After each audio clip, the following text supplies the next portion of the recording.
ओम शांति। आज सतगुरुवार बाबा हम बच्चों को कहानी सुनाते। कौन सी कहानी सुनाते? तो सुनो बाबा की महावाक्य। आज की बाबा की मुरली का सार है, मीठे बच्चे, जब ये भारत स्वर्ग था तब तुम घोर सोजरे में थे। सोजना मना रोशनी। अभी अंधियारा है, फिर सोजरे में चलो। सोजरे में थे, अंधियारे में आए, अब फिर सोजरे में चलो। प्रश्न, बाप अपने बच्चों को कौन सी एक कहानी सुनाने आए हैं? कहानी अच्छी लगती है ना सबको? बच्चों को बहुत इंटरेस्ट होता है सुनने में, बड़े प्यार से सुनते हैं। तो बाबा बच्चों को कौन सी कहानी सुनाते? बाबा कहते, मीठे बच्चे, मैं तुम्हें 84 जन्मों की कहानी सुनाता हूँ। क्या सुनाता हूँ? कहानी में बताते ना क्या था, क्या हो गया है ना। लॉन्ग लॉन्ग एगो एक राजा राज्य करता था, फिर ये हो गया, फिर वापस कैसे जीत पाई। ये भी ऐसी 84 जन्मों की कहानी है। तो तुम क्या थे, क्या बन गए? तुम जब पहले पहले जन्म में थे तो एक ही देवी देवता धर्म था। तुमने 2 युग के बाद बड़े बड़े मंदिर बनाए, भक्ति शुरू की। अभी तुम्हारा ये अंत के भी अंत का जन्म है।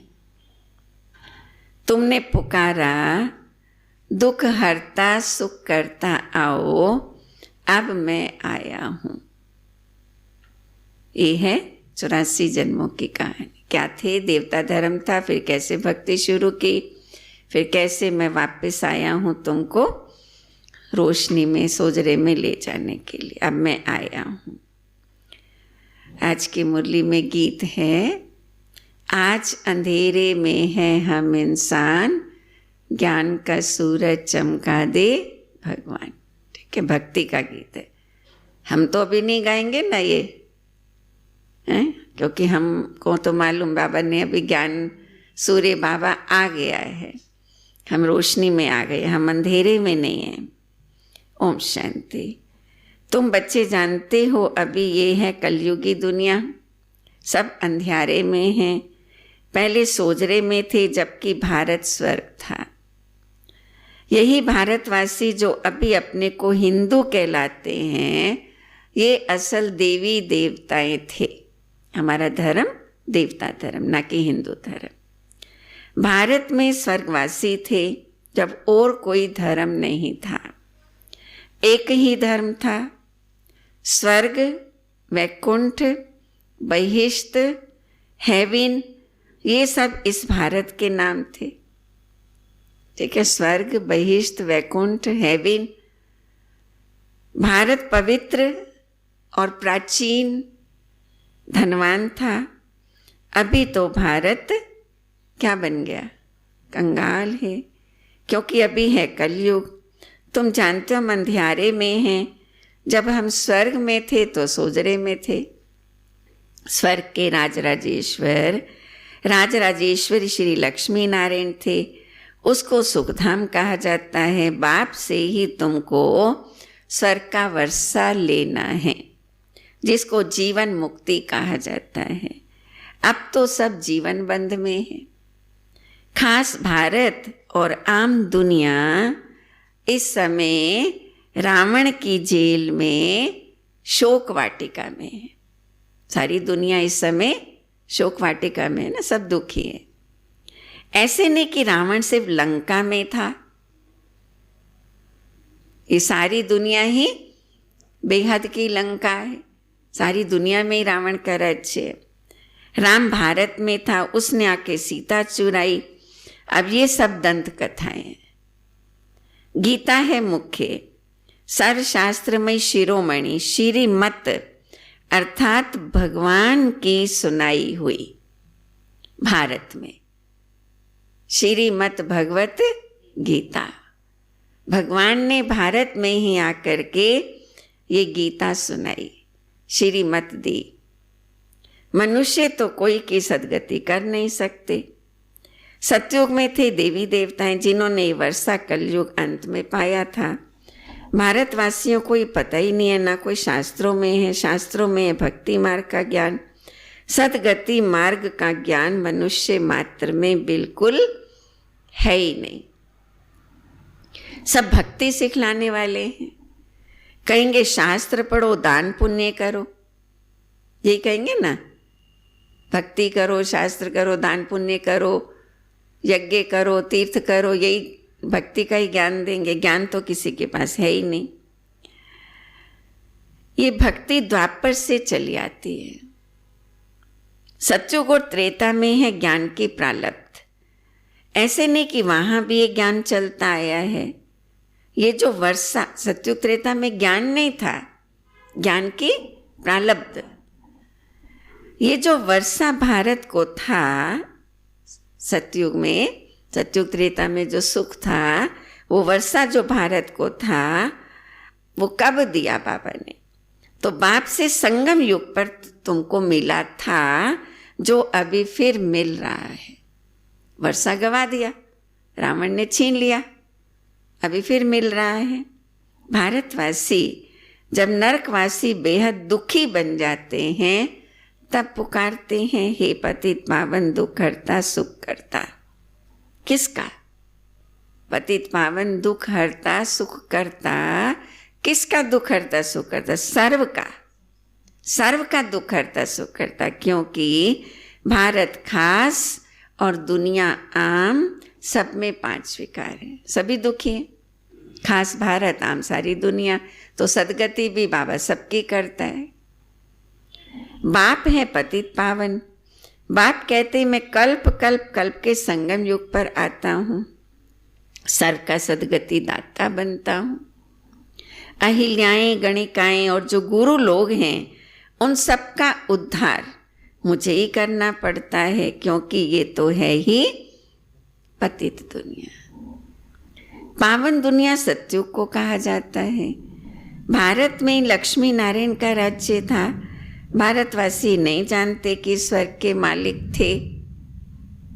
लक्ष्मी नारायण स्वर्ग के मालिक थे, कैसे बने कुछ भी नहीं जानते। पतित खंड मन झूठ खंड, पावन खंड मन सच खंड। भारत पावन सचखंड था। ये भारत है अविनाशी खंड, जो कभी विनाश नहीं होता। इन लक्ष्मी नारायण का राज्य था तो और कोई खंड नहीं था। सतयुग में केवल भारत खंड था। वो सभी बाद में आते हैं ना, दूसरे खंड में जीवन बाद में शुरू होता है, क्योंकि विनाश के बाद वहाँ सब पानी पानी हो जाता। मनुष्यों ने तो कल्प की आयु भी लाखों वर्ष लिख दी है। बाप कहते कल्प की आयु है 5000 वर्ष। वो फिर कह देते मनुष्य 84 लाख जन्म लेते। बाबा ने बताया 84 जन्म, ना कि 84 लाख। मनुष्य को कुत्ता, बिल्ली, गधा आदि सब बना दिए कि मनुष्य पशु पक्षी जानवर योनि में जाता है, ये बता दिया ना शास्त्रों में। तो परंतु कुत्ते बिल्ली का जन्म अलग है। 84 लाख वैरायटी है। 84 लाख वैरायटी जरूर है, लेकिन 84 लाख जन्म नहीं होते हैं हमारे। हाँ, वैरायटी जरूर है पशु पक्षियों की, जानवरों की। एक चिड़िया कितने प्रकार की होती है, सांप ही कितने प्रकार के होते हैं, वो वैरायटी हो गई सारी, है ना, पशु पक्षियों की, जानवरों की। मनुष्यों की तो वैरायटी एक ही है, उनके ही 84 जन्म हैं। बाप कहते हैं भारतवासी अपने धर्म को ड्रामा प्लान अनुसार भूल गए हैं। कलयुग अंत में बिल्कुल ही पतित बन पड़े हैं। फिर बाप संगम पर आकर पावन बनाते हैं। इसको कहा जाता है दुख धाम, फिर भारत सुख धाम होगा। बाप कहते हैं बच्चों, तुम भारतवासी स्वर्गवासी थे, फिर 84 जन्मों की सीढ़ी उतरते हो, सतो रजो तमो में जरूर आना है। तुम देवताओं जैसा धनवान, ever healthy, ever wealthy, happy और कोई नहीं होता है ना। सतयुग में हेल्दी, वेल्दी, हैप्पी ऐसा और कोई नहीं होता है। भारत कितना शाहूकार था, हीरे जवाहरात तो पत्थरों में सल थे, इतना धन था। 2 युग बाद भक्ति मार्ग में इतने बड़े बड़े मंदिर बनाते हैं, वो भी कितने भारी मंदिर बनाए हैं। सोमनाथ का मंदिर सबसे बड़ा मंदिर था। सिर्फ एक मंदिर तो नहीं होगा ना, सिर्फ सोमनाथ का एक मंदिर, ऐसे और भी कितने मंदिर होंगे भारत में। और भी राजाओं के मंदिर थे, कितना लूट करके ले गए। बाप तुम बच्चों को स्मृति दिलाते हैं, तुमको कितना शाहूकार बनाया था, अब क्या बन गए। तुम सर्वगुण संपन्न 16 कला संपूर्ण थे। कौन थे? यथा महाराजा महारानी तथा प्रजा, सभी धनवान थे, सभी पवित्र थे। उन्हों को भगवान भगवती भी कह सकते हैं। किनको? लक्ष्मी नारायण को, क्योंकि भगवान भगवती ने उनको ऐसा बनाया है ना। ऐसे भगवान तो एक ही है निराकार, लेकिन उनको कह सकते हैं। परंतु बाबा ने समझाया भगवान एक है, वो बाप है। सिर्फ ईश्वर व प्रभु कहने से भी याद नहीं आता है कि वो सभी आत्माओं का बाप है। ईश्वर प्रभु नहीं, भगवान ईश्वर प्रभु कहने से बाप नहीं होता ना, इसलिए शिव बाबा कहेंगे बाप, परम पिता। तो बाप कहानी बैठ सुनाते, अभी तुम्हारे बहुत जन्मों के अंत का जन्म है, अंत का भी अभी अंत है। एक की बात नहीं है, ना कोई युद्ध का मैदान आदि है। भारतवासी भूल गए हैं कि उन्हों का राज्य था। सतयुग में लक्ष्मी नारायण का राज्य था। सतयुग की आयु बहुत लंबी कर देने से बहुत दूर ले गए। कितनी लाखों करोड़ों वर्ष कह दिया। कलयुग की आयु 4,32,000 वर्ष बता दी शास्त्रों में। कलयुग से दुगनी द्वापर की, तिगुनी त्रेता की, चौगुनी सतयुग की, है ना। 4,32,000 वर्ष माना 8,64,000 वर्ष, फिर उसका 3 गुना, फिर 4 गुना, तो कितने करोड़ों वर्ष ले गए सतयुग को, बहुत लंबी कर दी। अब बाप आकर समझाते मनुष्य को भगवान नहीं कह सकते हैं। मनुष्य किसी की सदगति नहीं कर सकते। कहावत है ना, सर्व का सदगति दाता, पतितों का पावन करता एक ही है। एक ही सच्चा बाबा है जो सचखंड की स्थापना करने वाला है। पूजा भी करते हैं, परंतु भक्ति मार्ग में तुम जिसकी पूजा करते आए हो, एक की भी बायोग्राफी को नहीं जानते। न शिव की, न लक्ष्मी नारायण की, न अन्य देवी देवताओं की बायोग्राफी को तो जानते नहीं। इसलिए बाप समझाते हैं, तुम शिव जयंती तो मनाते हो ना। अब बाप है नई दुनिया का रचिता, हेवनली गॉड फादर, बेहद सुख देने वाला है। सतयुग में बहुत सुख था, वो कैसे और किसने स्थापन किया ये नहीं जानते।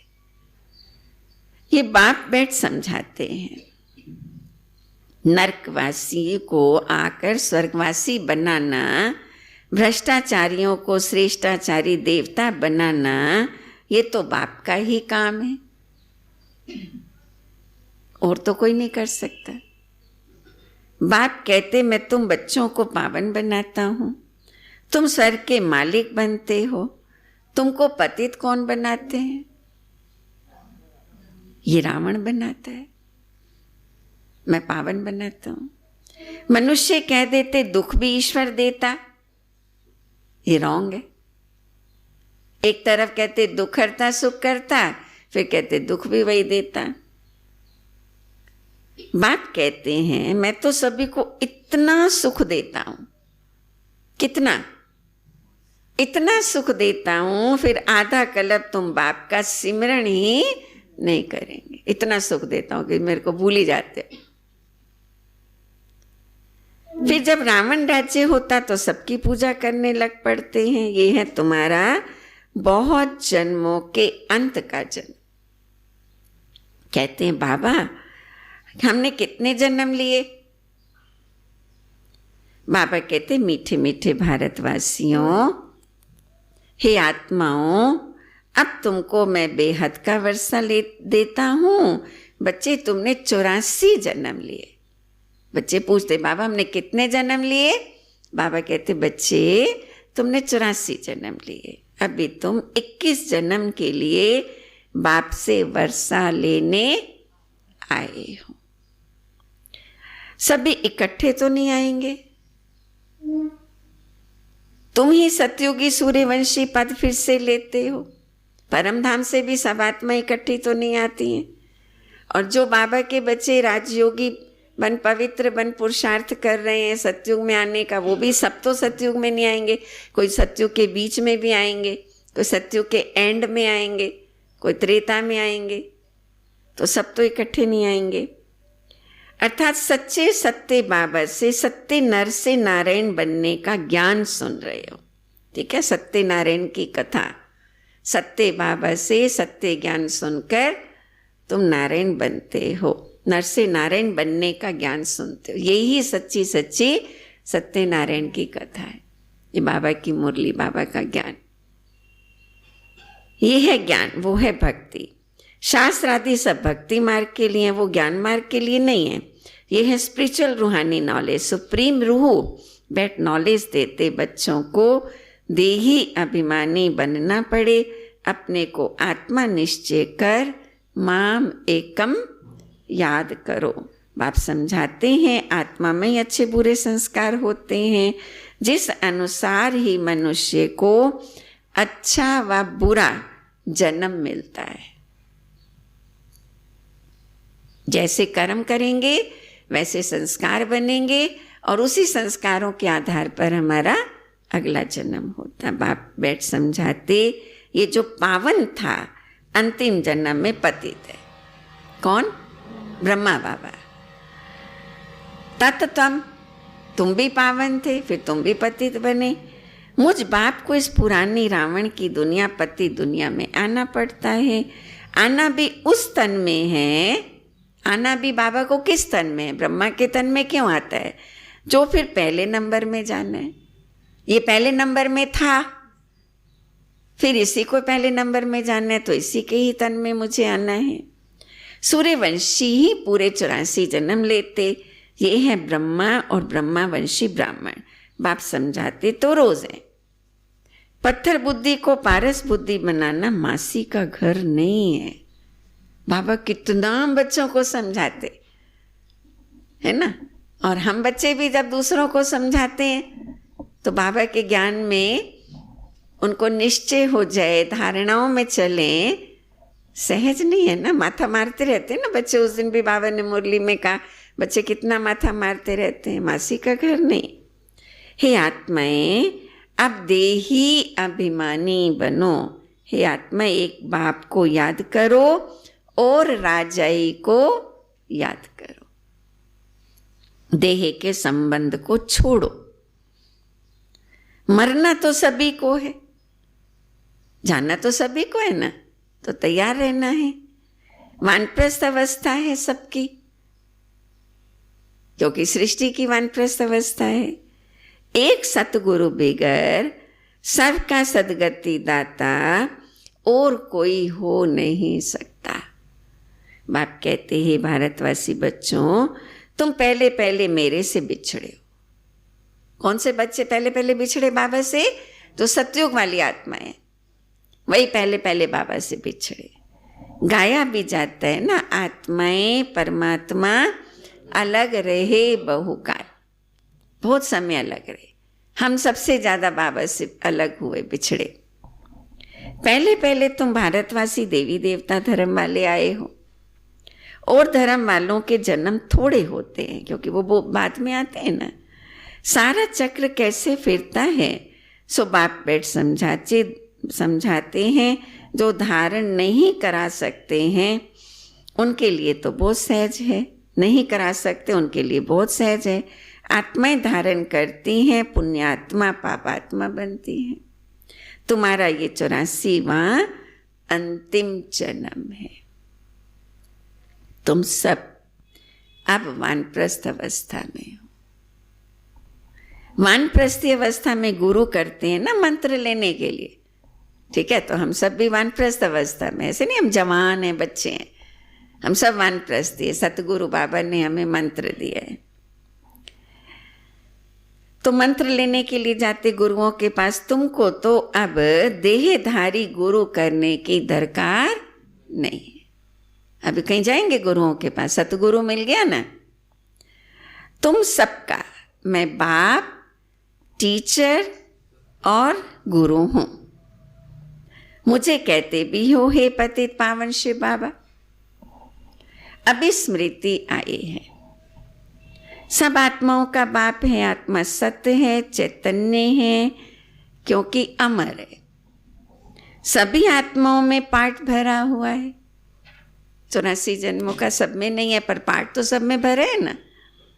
बाप भी सत्य चैतन्य है।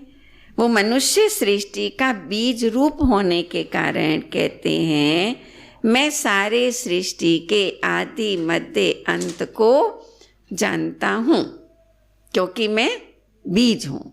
बीज में सारा झाड़ समाया होता है, इसलिए मुझे नॉलेज फुल कहा जाता है। तुमको भी सारी नॉलेज है। बीज से झाड़ कैसे निकलता है। झाड़ बढ़ने में टाइम लगता है ना। स्थूल पेड़ बीज भी बोते हैं तो उसको विकसित होने में समय लगता है ना। तो ऐसे ये 5000 साल में पूरा झाड़ बढ़ता है। बाप कहते मैं बीज रूप हूँ। अंत में सारा झाड़ जर्जरी भूत अवस्था को पा लेता है। अभी देखो देवी देवता धर्म का फाउंडेशन है नहीं, है ना। सारा झाड़ इस समय सृष्टि का जर्जरी भूत हो गया। फिर मैं आता हूँ। देवी देवता धर्म का फाउंडेशन है नहीं, सड़ गया, गुम हो गया, प्राय गुम है, प्राय लोप हो जाते हैं। इसलिए गीता में आते हैं ना श्लोक में, प्राय लोप धर्म की स्थापना करता। जब देवता धर्म गुम हो जाता है तब बाप को आना पड़ता है। एक धर्म की स्थापना कर बाकी सबका विनाश करा देते हैं। प्रजापिता ब्रह्मा द्वारा बाप स्थापना करा रहे हैं आदि सनातन देवी देवता धर्म की। ये भी सारा ड्रामा बना हुआ है, इनके एंड नहीं होते हैं।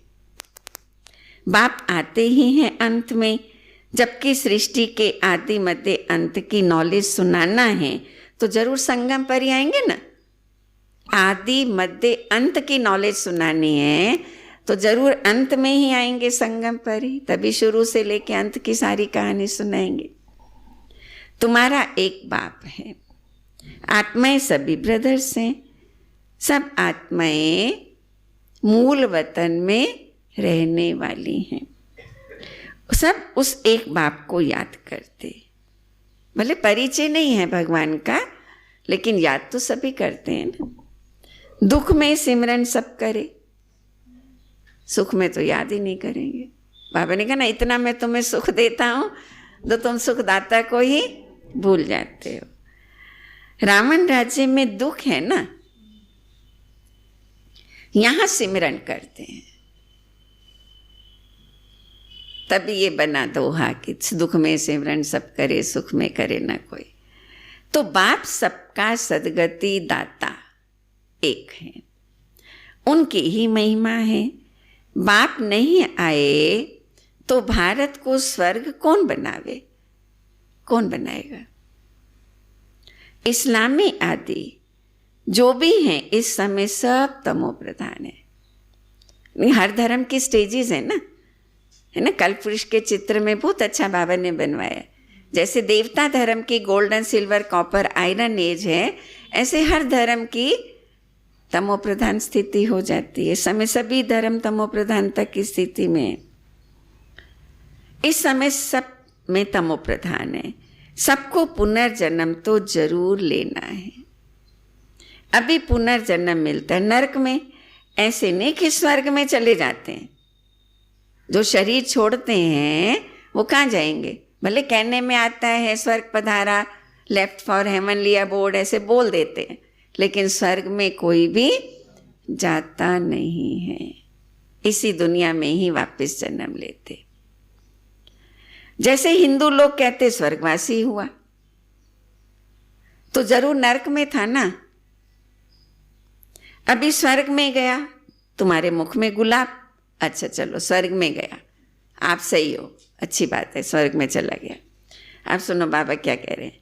अच्छा स्वर्गवासी हुआ, फिर तुम नरक के आसुरी वैभव उनको क्यों खिलाते हो, क्यों बुलाते हो उसको? अच्छी बात है, खुश होना चाहिए, ढोल बजाना चाहिए। अच्छा वो आत्मा स्वर्ग में गई, नहीं जाती है ना, इसीलिए तो रोते हैं। अगर चली गई तो फिर उसे यहाँ का भोजन, नरक का वैभव आदि क्यों खिलाते हो? तो कोई भी वापस ना घर जाते हैं ना स्वर्ग में जाते, क्योंकि घर जाने का भी गेट खुला नहीं है। अभी परम धाम से आत्माएं आ रही हैं, आने का गेट खुला हुआ है, जाने का द्वार बंद है, सब इकट्ठे जाएंगे न। इसलिए कहते जाता नहीं है कोई संसार से, मिलते सभी यही हैं चोले बदल बदल के। न शरीर रूपी चोला बदल गया है, सभी यही, कोई भी नहीं जाता। तो उनको क्यों खिलाते हो भोजन? बंगाल में मछली आदि भी खिलाते हैं, जैसा वहाँ का भोजन होता है। तो जो है दिवंगत आत्मा के लिए वो भी प्रसाद में बांटते हैं, वो भी उनको बुला के खिलाते। अरे इनको ये सब खाने की दरकारी क्या है? उस आत्मा के निमित्त जो कुछ करते हैं ना, तो मछली आदि भी खिलाते हैं। वो तो स्वर्ग में चले गए, उनको क्या चाहिए? कहते हैं फलाना पार निर्वाण गया, बाप कहते ये सब हैं गपोड़े। ना कोई पार निर्वाण जाता और ना कोई स्वर्ग में जाता, सतयुग में जाता। वापस कोई भी जा नहीं सकते हैं, ये ईश्वरीय विधान है। बाबा ही आता है जब सबको वापस ले जाता है, इसीलिए उसको महाकाल महाकालेश्वर कहा जाता है। गाइड है वो, पंडा है, सबको ले जाता है। शिव की बारात इसीलिए गाई हुई है। जबकि पहले नंबर वाले को ही 84 जन्म लेने पड़ते हैं। जब पहले ब्रह्मा बाबा कोई, नारायण को 84 जन्म लेने पड़ते। बाप समझाते हैं इसमें कोई तकलीफ नहीं है। भक्ति मार्ग में कितनी तकलीफ है, बाबा कोई तकलीफ देता है? आराम से बैठे बैठे बाबा को याद करो। वो सर्दी है, अच्छा शॉल ओढ़ के, कंबल ओढ़ के, अच्छा पतली रजाई जयपुर वाली ओढ़ के बैठ के योग तपस्या करो, कोई तकलीफ नहीं देते। भक्ति मार्ग में तो कितनी तकलीफ है।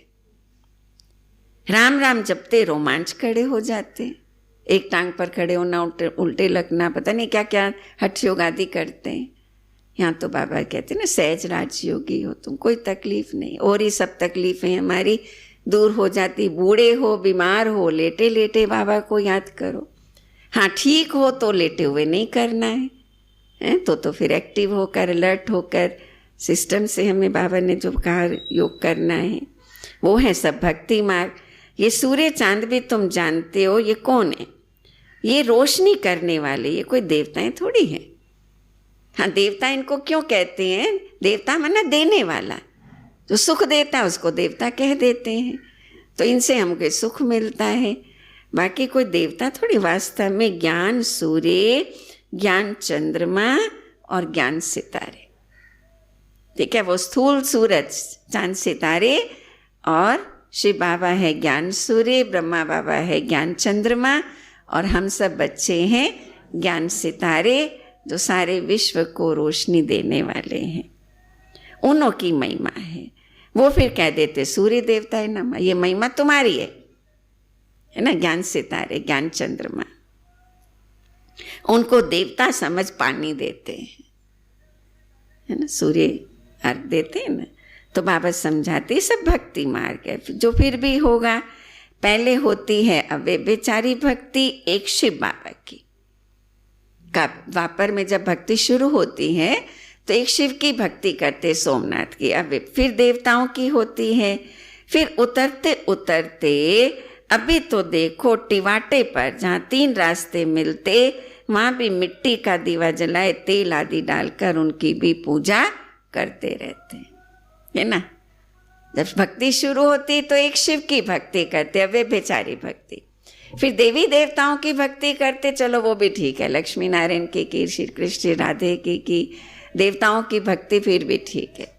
फिर उसके बाद तो सूर्य की पूजा, चंद्रमा की पूजा, मनुष्यों की पूजा, तत्वों की पूजा। और फिर बाबा आज बता रहे हैं तिवाटे, 3 रास्ते जहाँ निकलते हैं ना, देखा होगा आप लोगों ने, कई लोग तो टोटका करते हैं, वहाँ उनकी भी पूजा करते हैं, तत्वों की भी पूजा करते हैं, मनुष्यों के भी चित्र बनाकर पूजते हैं, देहधारियों की भी पूजा करते। अब इनसे प्राप्ति तो कुछ भी नहीं होती है कुछ प्राप्ति, कुछ नहीं। इन बातों को अब तुम बच्चे ही समझते हो, तो याद करना है उस एक निराकार बाबा को जिससे हमें प्राप्तियां होती हैं। बाकी तो किसी से कोई भी प्राप्ति होती नहीं।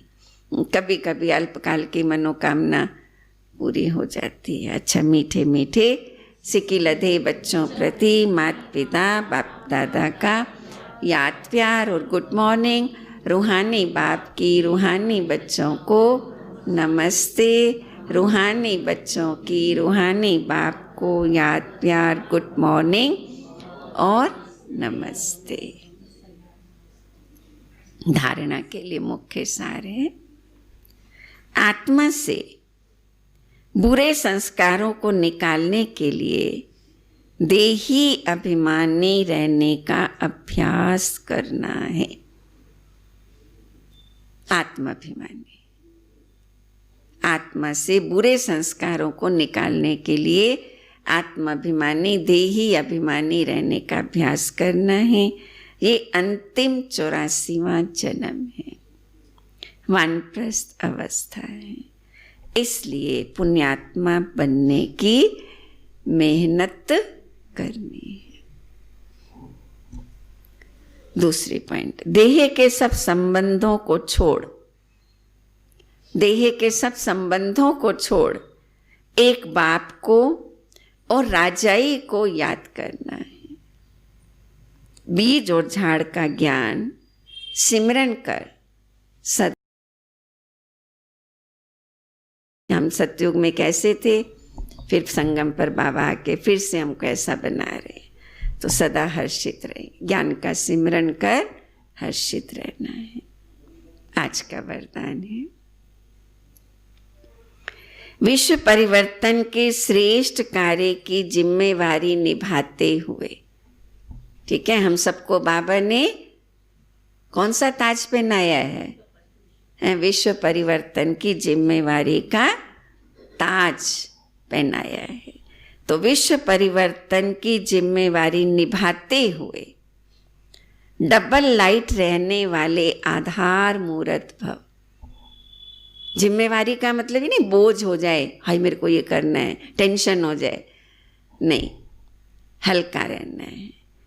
आधार मूर्त भव, जो आधार मूर्त होते हैं उनके ऊपर ही सारी जिम्मेवारी रहती।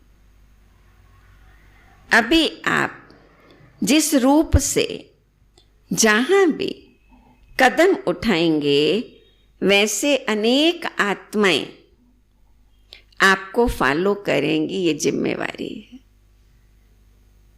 ठीक है, हमारे ऊपर क्या बाबा ने कहा ना, जो जैसा कर्म मैं करूंगा मुझे देखकर दूसरे करेंगे। तो आप जिस रूप से जहां भी कदम उठाएंगे, वैसे अनेक आत्माएं आपको फॉलो करेंगी, ये जिम्मेवारी है। लेकिन ये जिम्मेवारी अवस्था को बनाने में बहुत मदद करती है ना। मैं जिम्मेवार आत्मा हूं, मैं जैसा करूंगी मेरे को दूसरे फॉलो करेंगे। इससे क्या होगा, मेरा अपने ऊपर कितना टेंशन होगा। तो ये जिम्मेवारी हमको आगे बढ़ने में और अपनी अवस्था को जमाने में बहुत मदद करती है, क्योंकि इससे अनेक आत्माओं की आशीर्वाद मिलते हैं। दूसरी आत्माओं का भी जीवन ऐसे बन जाए, उनकी भी धारणाएं मजबूत हो जाएंगी हमको देख करके, तो उनके कितने आशीर्वाद हमको मिलेगी। तो ये जिम्मेवारी हमको मदद करती है, क्योंकि इससे अनेक आत्माओं की आशीर्वाद मिलती है, जिस कारण जिम्मेवारी हल्की हो जाती, भारी नहीं लगता है वो। तो ये जिम्मेवारी थकावट मिटाने वाली है, ना कि बढ़ाने वाली है। तो विश्व परिवर्तन के श्रेष्ठ कार्य की जिम्मेवारी को निभाते हुए डबल लाइट रहने वाले आधार मूर्त भव। स्लोगन है आज का, दिल और दिमाग दोनों का बैलेंस रख, सेवा करने से सफलता मिलती है। दिल और दिमाग दोनों का बैलेंस रखकर सेवा करने से सफलता मिलती है। ओम शांति।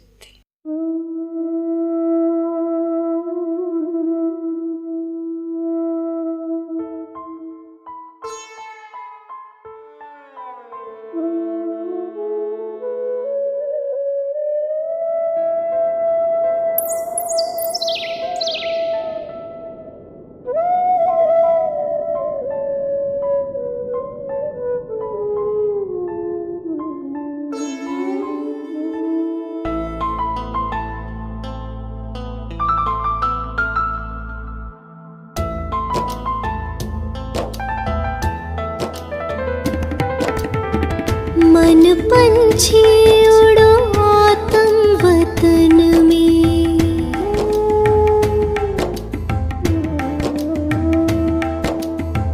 मन पंछी उड़ो आत्म वतन में, पहनो फरिश्तों वाला चोला, मन मना भव माँ में कम के तार, मन मना भव माँ में कम के तार, जोड़ लो करो शिव का दीदार, अपने वहाँ घर के आंगन में, मन पंछी उड़ो आत्म वतन में।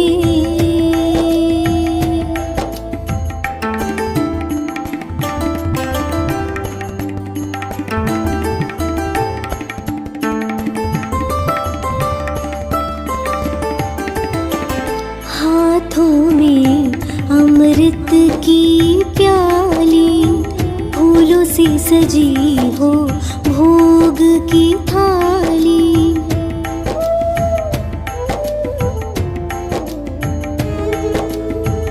हाथों में अमृत की प्याली, फूलों से सजी हो भोग की थाली, आज मनाओ सतगुरुवार, आज मनाओ सतगुरुवार, जाओ नील गगन के पार, बैठे लिए वो इंतजार अखियन में, बैठे लिए वो इंतजार अखियन में, मन पंछी हो।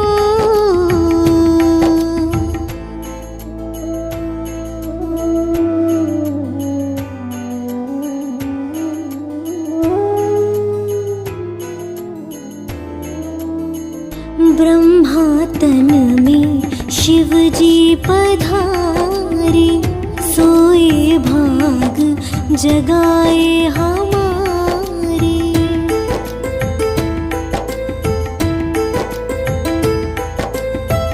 ब्रह्मा तन में शिव जी पधारे, सोए भाग जगाए हमारे, सागर है वो खोले अमृत का द्वार, सागर है वो खोले अमृत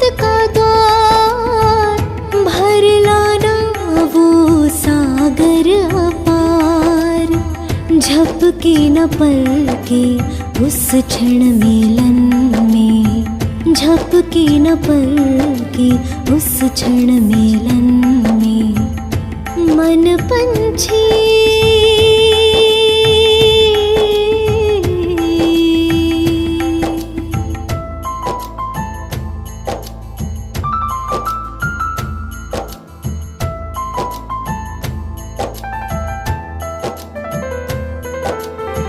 ले जाओ तुम यादें हमारी, कहना महक रही फुलवारी।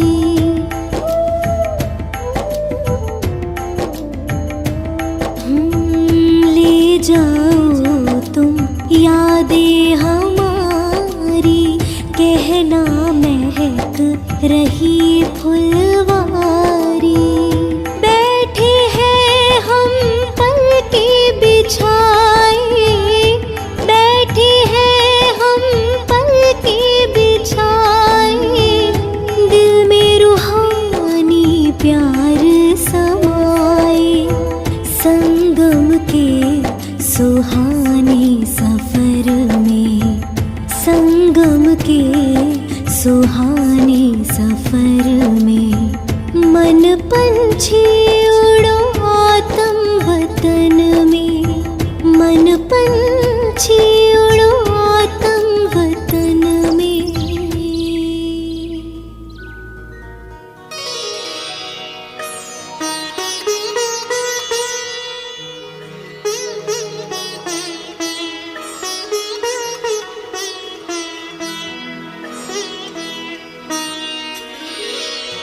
तेरी याद का अमृत पीते हैं, तेरी याद का अमृत पीते हैं, तेरी याद में जीते हैं बाबा, तेरी याद में जीते हैं बाबा, तेरी याद का अमृत पीते हैं, तेरी याद का अमृत पीते हैं।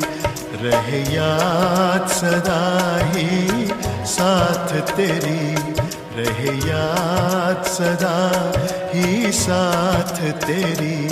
बस और न हम कुछ चाहेंगे, बस और न हम कुछ चाहेंगे, तेरी याद का अमृत पीते हैं, तेरी याद का अमृत पीते हैं।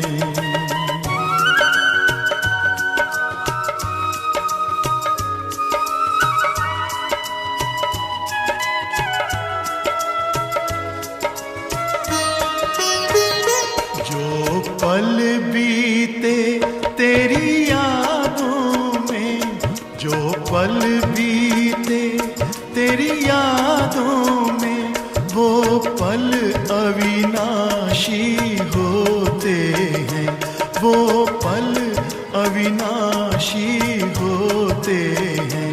हर पल को सफल बना देंगे, हर पल को सफल बना देंगे, तेरी याद कभी ना छोड़ेंगे, तेरी याद कभी ना छोड़ेंगे। तेरी याद का अमृत पीते हैं, तेरी याद का अमृत पीते हैं।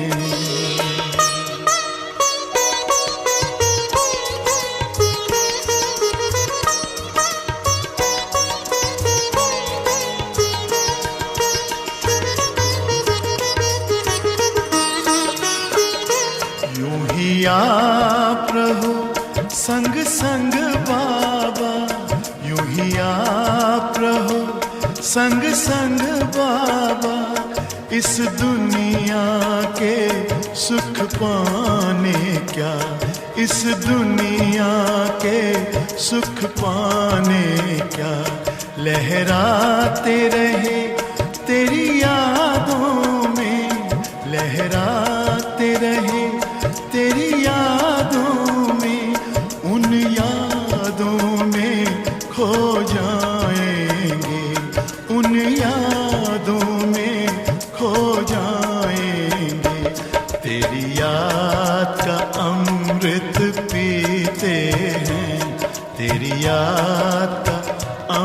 अमृत पीते हैं, तेरी याद में जीते हैं बाबा, तेरी याद में जीते हैं बाबा, तेरी याद का अमृत पीते हैं, तेरी याद का अमृत पीते हैं। रहे याद सदा ही साथ तेरी, रहे याद सदा ही साथ तेरी, बस और न हम कुछ चाहेंगे, बस और न हम कुछ चाहेंगे, तेरी याद का अमृत पीते हैं, तेरी याद का अमृत पीते हैं, तेरी याद का अमृत पीते हैं, तेरी याद का अमृत पीते हैं।